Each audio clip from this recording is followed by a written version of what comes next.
So, when Elon Musk bought Twitter, was that just another boring tech buyout? Well, according to one commentator online, it was way, way bigger than that. They argued it was a fundamental shift in our cultural timeline.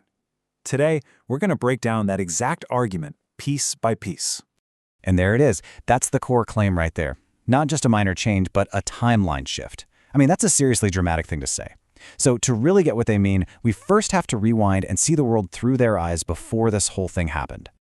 All right, first things first. The argument kicks off by diagnosing what they saw as a massive problem, and they describe the state of the internet with a pretty intense phrase: a cancel culture hellhole.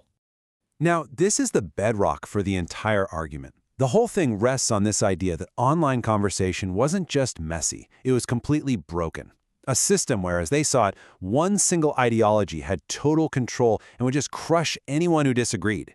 And what's wild here is just how widespread they claim this problem was. This wasn't just about one or two websites. They argue that basically every major place people gathered online, Instagram, Facebook, TikTok, Reddit, you name it, was all playing by the same restrictive rules. There was just no digital space left for certain opinions. So what was the fallout from all this? Well, according to the speaker, this so-called widespread censorship meant there was a complete lockdown on any opposing ideas, and this forced everybody to just go along with what they call bad faith ideologies. Because really, where else could you go to disagree publicly? Okay, so if the entire digital world was on lockdown, what on earth could possibly change that? Well, the speaker says it all came down to one single massive event. They call it the crack in the dam. So in this telling of the story, the change didn't happen slowly over time. Nope, it was one specific, singular moment that lit the fuse for everything that followed. And boom, there it is. That's such a powerful metaphor, right? A crack in the dam.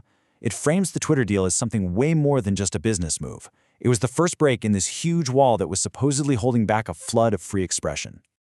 And to really drive home how random and unexpected this felt, the speaker calls it a glitch in the matrix. I mean, think about it. The idea that a billionaire would drop over $40 billion just to buy a social media company and then say, I don't really care about the profit, I care about free speech. Well, to them, that was totally unpredictable, a real anomaly. So, the dam's got a crack. What happens next? Well, this is where we get to the main event of the whole argument, the timeline shift itself, and all the dominoes that supposedly started to fall because of it. This slide really just lays it all out. It shows the change as the speaker sees it.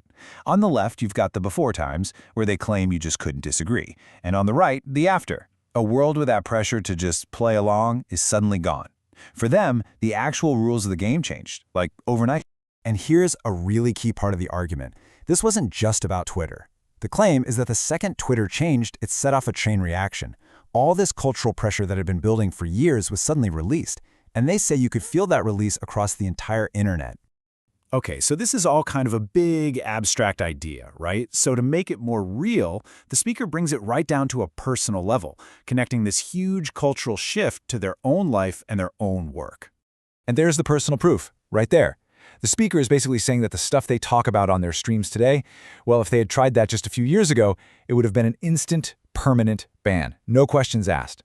So for them, this isn't some academic debate. It's a real, tangible change. And that leads us to the final piece of this whole argument. If you believe all that this one move basically liberated online speech, then what's the right way to respond? For the speaker, it's a feeling of huge gratitude, and they use a very modern word to describe it. Because the speaker truly sees this as the moment free speech was saved, they feel like their incredibly positive stance on Elon Musk is not just justified but necessary. Wow. I mean, there is zero room for interpretation there, right? He saved freedom of speech, full stop. And notice how they talk about people who disagree. It's not just a different opinion, it's being totally dishonest. That tells you just how deep their conviction is on this. Now, they use this specific slang term for all this praise, glazing. If you haven't heard it before, it just means to really hype someone up, to praise them excessively. And they are 100% unapologetic about it. They straight up say they're glazing him, but they argue that, hey, given what was at stake and what happened, he totally earned it. So the argument wraps up with this kind of call to action. It's not just about a personal feeling anymore. It's framed as something everyone who cares about Western culture and free thought needs to do. It's almost presented as a duty, to just say thank you. So there you have it. We've walked through the whole argument, from a cancel culture hellhole to a single glitch in the matrix, all the way to a complete shift in how we talk online. It's a really compelling story, and it leaves us with one pretty big question to think about.